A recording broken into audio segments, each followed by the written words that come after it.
Kolkata rape murder case को लेकर एक नई जानकारी सामने आई है, जिसके मुताबिक आरजीकर मेडिकल कॉलेज की तरफ से ट्रेनी डॉक्टर के माता पिता को यह बताया गया था कि उसकी बेटी ने सुसाइड कर लिया है।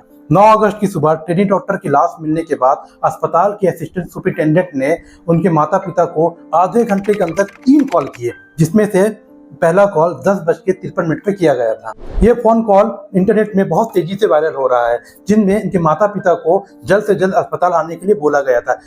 কি হচ্ছে কি ওর শরীরটা খারাপ, আমরা ভর্তি করাচ্ছি ওকে, আপনি কি ইমিডিয়েট একটু আসতে পারবেন? কি হচ্ছে কি সেটা বলবেন তো? সেটা তো ডাক্তাররা বলবে আপনারা এলে। আমরা আপনার নাম্বারটা জোগাড় করলাম। इस फोन कॉल की पुष्टि हमारा चैनल नहीं करता। हालांकि उनके माता पिता ने इस वारदात के अगले दिन ही यह दावा किया था कि अस्पताल ने उनकी बेटी के मर्डर केस को सुसाइड दिखाने की कोशिश की है। तो आइए जानते हैं उन फोन कॉल्स में ऐसा क्या कहा गया था, ऐसा क्या बोला गया था, जिनको सुनकर उनके माता पिता के होश उड़ गए थे। पहला कॉल 1 मिनट 46 सेकंड तक चला। एक महिला ने उनके पेरेंट्स को कॉल करके कहा, मैं अस्पताल से बात कर रही हूँ, क्या आप जल्द से जल्द अस्पताल आ सकते हैं?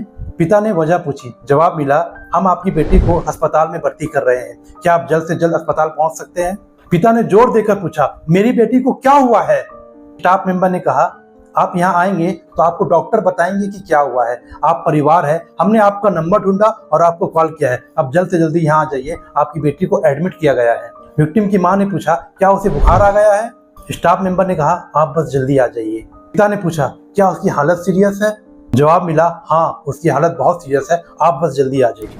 5 मिनट के बाद उसी अस्पताल से फिर से कॉल आया। इस बार उसके स्टाफ मेंबर ने बहुत ही घबराई हुई आवाज से कहा कि आपकी बेटी की हालत बहुत ज्यादा नाजुक है, आप जल्द से जल्द अस्पताल पहुंचिए। पिता ने चिंतित होकर पूछा, आखिर क्या हुआ है? जवाब मिला, आपको डॉक्टर बताएंगे कि क्या हुआ है, आप बस जल्द से जल्द अस्पताल आ जाइए। पिता ने पूछा, कौन बोल रहा है? स्टाफ मेंबर ने जवाब दिया, मैं असिस्टेंट सुपरिटेंडेंट हूँ, डॉक्टर नहीं हूँ। पिता ने पूछा, क्या कोई डॉक्टर मौजूद है जो मेरे सवालों का जवाब दे सके? लेकिन स्टाफ मेंबर ने कॉल कट कर दिया। आखिरी और तीसरी कॉल में उनसे ये कहा गया कि आपकी बेटी ने शायद सुसाइड कर लिया है या उसकी मौत हो चुकी है। पुलिस भी यहाँ आ चुकी है, हम भी अस्पताल में हैं और आपको सबके सामने से कॉल कर रहे हैं, आप जल्द से जल्द हो सके तो अस्पताल आ जाइए। ऑडियो क्लिप के सामने आने के बाद अस्पताल प्रशासन संदेह के घेरे में। एक अधिकारी ने बताया कि पहले कॉल में उनके माँ बाप को बताया गया था कि आपकी बेटी की हालत खराब है। दूसरी कॉल में बताया गया कि उसकी हालत ज्यादा नाजुक है, हम उसे अस्पताल में इमरजेंसी वार्ड में भर्ती कर रहे हैं। और तीसरी कॉल में ये बताया गया कि शायद आपकी बेटी ने सुसाइड कर लिया है या उसकी मौत हो गई है। पुलिस ने ट्रेनी डॉक्टर के परिवार को 12 अगस्त को पोस्टमार्टम रिपोर्ट सौंपी थी, जिसमें बताया गया कि रेप और मारपीट के बाद ट्रेनी डॉक्टर के गला और मुंह दबाकर हत्या हुई थी। घटना 9 अगस्त की सुबह 3 से 5 बजे तक के बीच होने का अनुमान है। 4 पेज की पोस्टमार्टम रिपोर्ट में बताया गया था कि आरोपी ने डॉक्टर का बुरी तरह से शोषण किया था, उसके प्राइवेट पार्ट्स को गहरा घाव पाया गया।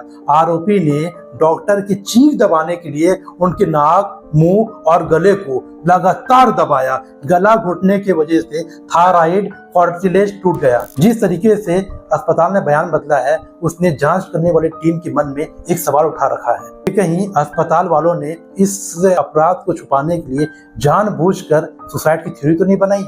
खास तौर पर जब कॉलर ने आखिरी कॉल में यह स्वीकार किया कि वह पुलिस प्रशासन और अस्पताल प्रबंध के सामने में उनके माँ बाप को यह बता रहा है कि उनकी बेटी ने सुसाइड कर लिया। जबकि तरह पुलिस स्टेशन में इस घटना की पहली जानकारी ट्रेनी डॉक्टर की मौत को अननेचुरल डेथ लिखवाया गया था, जबकि उनके पेरेंट्स को कॉल बाद में किया गया। ट्रेनी डॉक्टर के रेप मर्डर केस के 6 दिन बाद एक डायरी सामने आती है। ये डायरी ट्रेनी डॉक्टर की थी। डायरी में विक्टिम ने खुद से जुड़ी कई बातों का जिक्र किया था। इस डायरी में लिखी बातों को उनके माता पिता ने एक चैनल के दिए हुए इंटरव्यू में साझा था। उन्होंने कहा, मेरी बेटी रोज डायरी लिखती थी, मौत वाले दिन भी, यानी आरजीकर मेडिकल कॉलेज में नाइट शिफ्ट में जाने से पहले भी उसने डायरी लिखी थी। वो एक मेहनती लड़की थी जो अपने सपने को पूरा करने के लिए हर दिन 10 से 12 घंटे की पढ़ाई करती थी।